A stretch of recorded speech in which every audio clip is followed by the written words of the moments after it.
Our thanks for staying with News at Prime, a non-profit organization that was established to help beneficiaries of the land reform program put their land to profitable use, says food security is becoming an ongoing concern. It's after Parliament announced that it's on track to finalize the redrafting of Section 25 of the Constitution. This will allow for expropriation of land without compensation. For more on this, we're joined by Peter Sito. He's Chief Executive of the Vumelana Advisory Fund. Thank you so much for your time. Food security is something that we talk about in October, particularly because a lot of the emphasis over this month is around food and how the world secures its food, etc. One doesn't ever necessarily tie it in with land reform, at least not the way that you have as an advisory firm that has been working with all of these different cooperatives in advising them. Yeah, I think food security is a reality for not only for South Africa, but for many other countries out there.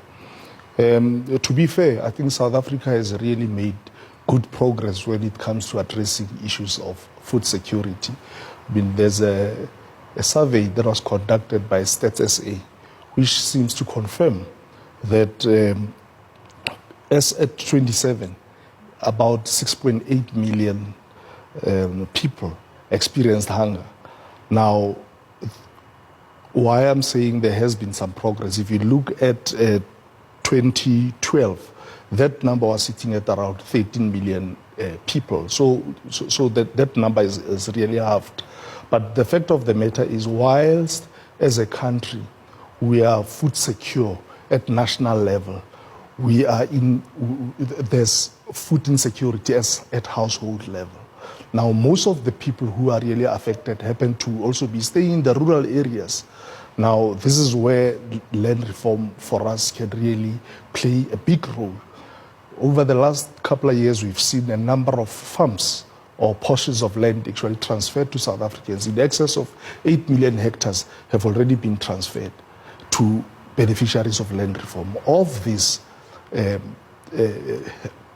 million hectares that have already been transferred, we are aware that there has been a number of failures in certain respects, i.e. that a lot of these farms that have been transferred remain unproductive. Now, if these farms become unproductive, it means there are job losses, it means people cannot produce food, etc. So that's why we are saying that it is of crucial importance to support beneficiaries of land reform in order to turn this situation around so that we can return and make sure that these farms are productive so that we can create much needed jobs, income and skills. And through this, we will be able to address security. With that in mind, what in particular do you think has led to many beneficiaries then also coming around and saying, instead of giving us the land, we'll take the money?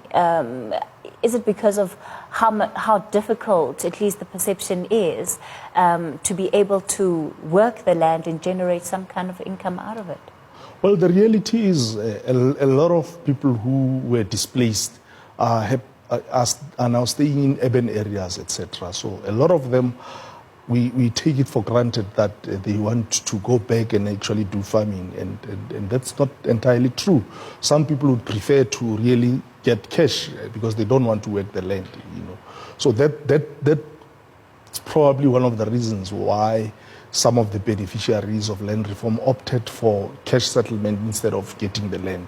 But those who actually ended up taking the land, we've seen a number of areas, whilst there are some pockets of success, we've seen, sadly, a number of areas where there is a need for intervention. When you talk about support, what exactly would that support look like? Is it, and which parts of the chain would it have to affect? Is it about assisting people who've inherited perhaps sometimes very old farms, very old infrastructure, and they now have to build it up from scratch? Or what are the experiences that you're having?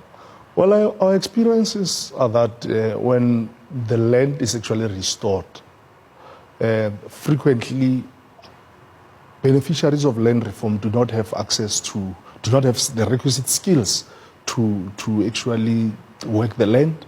They do not always have access to capital. In fact, access to capital is a huge hindrance for most of these beneficiaries. They also do not have access to markets. And as Vumelana Advisory Fund, we are saying partnering with the private sector is the most immediate way through which we can address some of these challenges.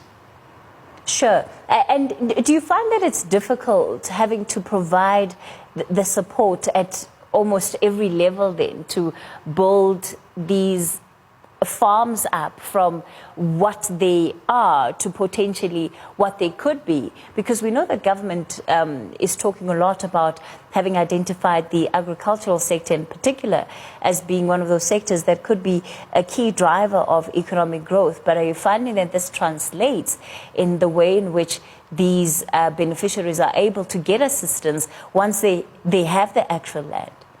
Well, I think as South Africans, we must accept the fact that if we are to make any dent to some of the challenges that are actually facing land reform, we've got to step up our efforts to support beneficiaries of land reform, specifically to ensure that we support them to create relevant structures that they can use to run these pieces of land, to make sure that they are upskilled, they get the requisite skills so that they can start running their businesses in a much more sustainable fashion, to make sure that we address issues like, for example, governance. We know, for example, in community setups that because of lack of governance and transparency, often you'll find that there are community infightings, etc.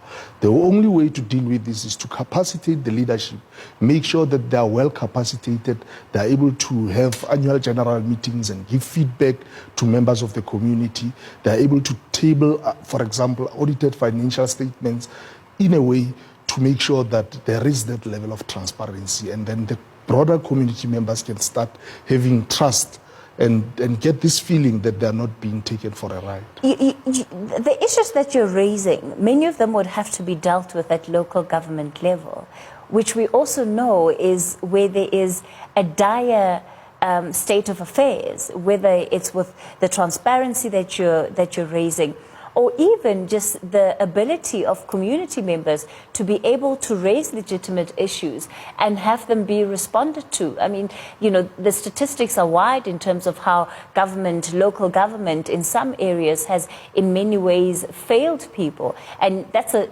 it seems to also be a political problem. With the absence of political parties coming on board and playing the role that they have in terms of putting in leadership that will be accountable, are there no other solutions? Well, our considered view is that this is something that requires all role players and stakeholders to really participate. From government to civil society to the private sector, they all have a role to play in making sure that we can make land reform a success and it can be run in a more sustainable fashion. We need all these parties on board. As far as the amendments then to Section 25 are concerned, what in particular will you be looking out for? Well, it's still early phases for us to really make any pronouncements on that. But as Vumelana, we are carefully monitoring the situation, and as soon as the parliamentary process gets underway, we will obviously engage with that process. And part of what we want to do is to share our experiences as Vumelana at a practical level. And I mean, as Vumelana, over the last 5 years or so, we've concluded in excess of 20 projects, and which have got the potential to mobilize in excess of 600 million in investments and really impacting on beneficiaries of land reform. And throughout this, journey, we've learned quite a lot. And this is part of what we want to share with policymakers so that we do not end up repeating the same and old mistakes. We believe that we do not have to reinvent the wheel. We've already paid school fees as Vumelana, and we are willing to share this for the benefit of all South Africans. All right, let's leave it there then for tonight. Thank you so much for your time. Peter Sito is Chief Executive of Vumelana Advisory.